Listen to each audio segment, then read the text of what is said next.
Sydney was a beautiful city dominated by an exquisite harbour. It was a city that most people enjoyed for its surroundings and tranquillity. The harbour bridge spoke louder than anything else in the city.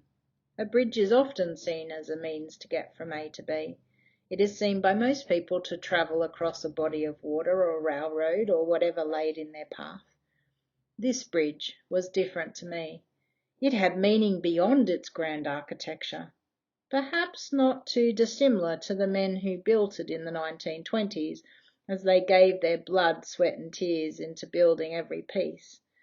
To me it was a connection in time, a fortification that holds secrets. It has history, though worlds apart from the 16 men who died building the Sydney Harbour Bridge, to 60 years later, a place that gave me refuge. I could see the metal waste that formed part of surroundings where the pylon met the steel construction. I could see the small dirt track that led up to my little gap in the fence that was like my doorway. I could feel the dirt around me that was forever part of my day and night. I could feel the coldness from the stone pylon and the breeze off the harbour not too far away. I could smell the stench of chemicals and waste that was party to the lifestyle. I could hear the whispers in the night, the strange soundings that echoed through your being, conjuring up all sorts of imaginings of what it could be.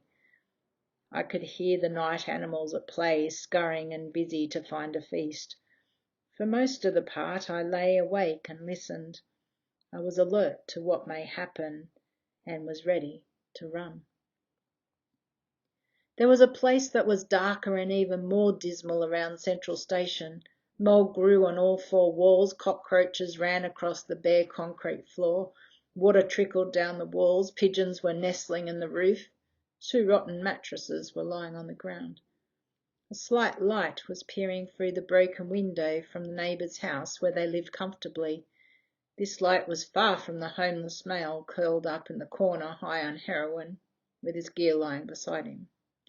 We tried to wake him, but it seemed no life was left in him. Another statistic, a nameless human that had been swallowed by a lack of hope. It saddened me to the core to see other humans like this. I always could feel strong emotions for them, and yet none for me. It was a tough neighbourhood. The streets were cold, putrid and polluted, laneways were dismal, treacherous and grotesque, old abandoned warehouses were bare, decayed and smashed. Not that most people would have noticed these Sydney sights. Each was a place of refuge to lay one's head at night if the bridge was far from sight. I didn't know whether I would be safe that night, whether I'd wake up, or whether there would be another day for me to live. The night was never something to look forward to. A new day was another fight for survival, but as the day drew to a close, deep inside, I was afraid of what the night would bring. Not that anyone would have known. During 1986, some major catastrophes happened in the world, and I had no idea they occurred until decades later. I had no idea that the space shot.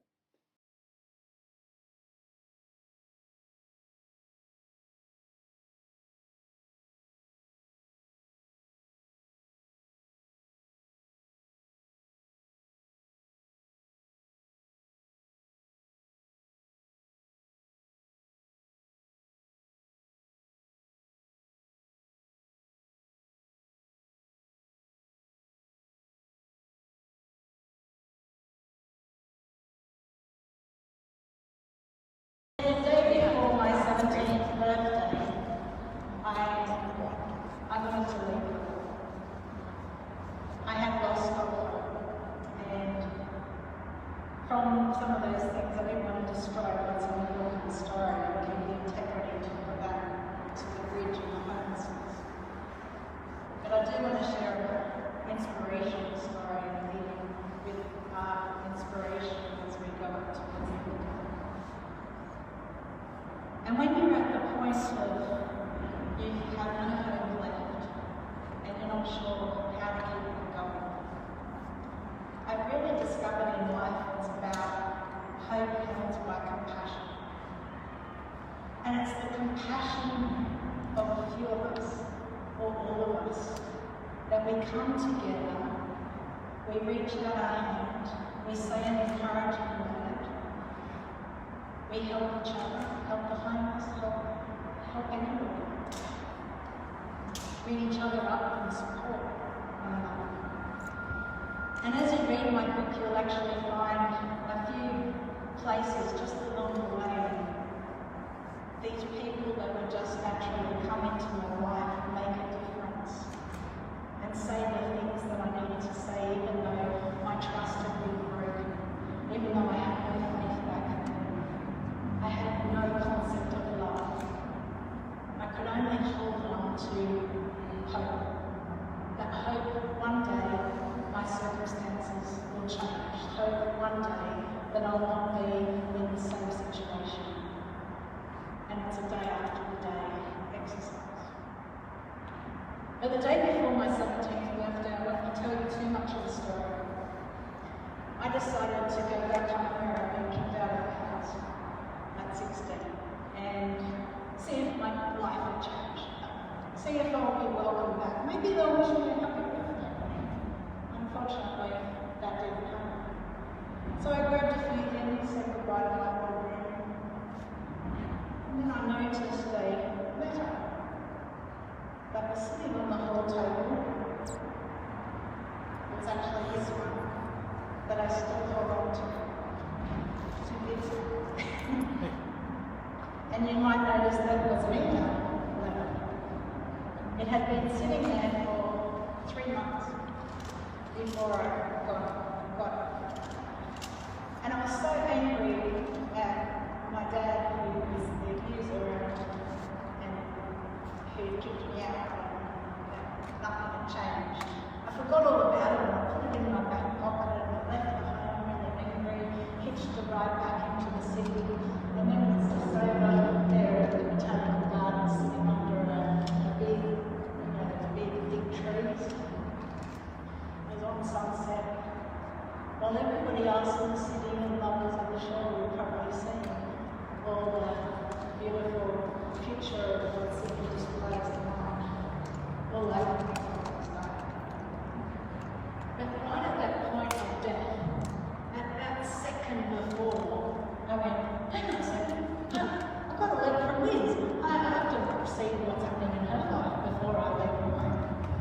And so it stopped me from what I was doing, and I reached for my back pocket, and I started reading, and I was like, reading, hang on a second, this isn't about her.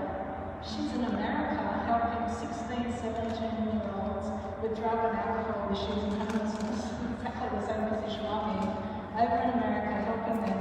A Sydney girl, 10 years older than me, hadn't seen her for years, had wrote me a letter so that everything that I needed to hear at that particular moment.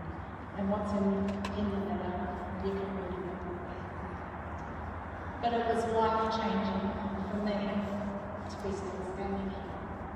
Life-changing that I wish to come out of that lifestyle and find my hope and my purpose. And it was out of that at 17, I had a transformational time where I wanted to, I am alive for a reason. By that stage, I had more than 9 lives. I was definitely not okay. And I think I was way over 20. But at that stage, I knew my purpose was to inspire hope into others. The only reason why I'm alive is to do that. And every day of my life, that's what I've done in my life. To do everything that I can to not only inspire hope, but hope filled by compassion. How we can include others. How can we have shared positive experiences? How can we speak in hope into each other's lives and encouragement and be there for each other? And I'm sure a lot of my best friends that are here today can testify that that's what I aim to do. And so today is for us to go away with that shared experience of hope and inspiration. And as we enjoy the lookout, hopefully weather has changed a little bit and we head up there. It's a time of inclusion for all of us to come together and to share and encourage one another as well. There'll be some snacks up there and some cold drinks, and we'll have the books and signings and different things up there as well. The staff have to carry them all the way up the top. And if you'd like to join us at the after party in the Glenmore, just up here and have a drink or a meal together, that would be great as well. So please feel free to mingle amongst each other a little bit. It's about half the people that sign up and come to me that I am just so pleased and glad that each of you are here to share this positive experience.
Open up to its love.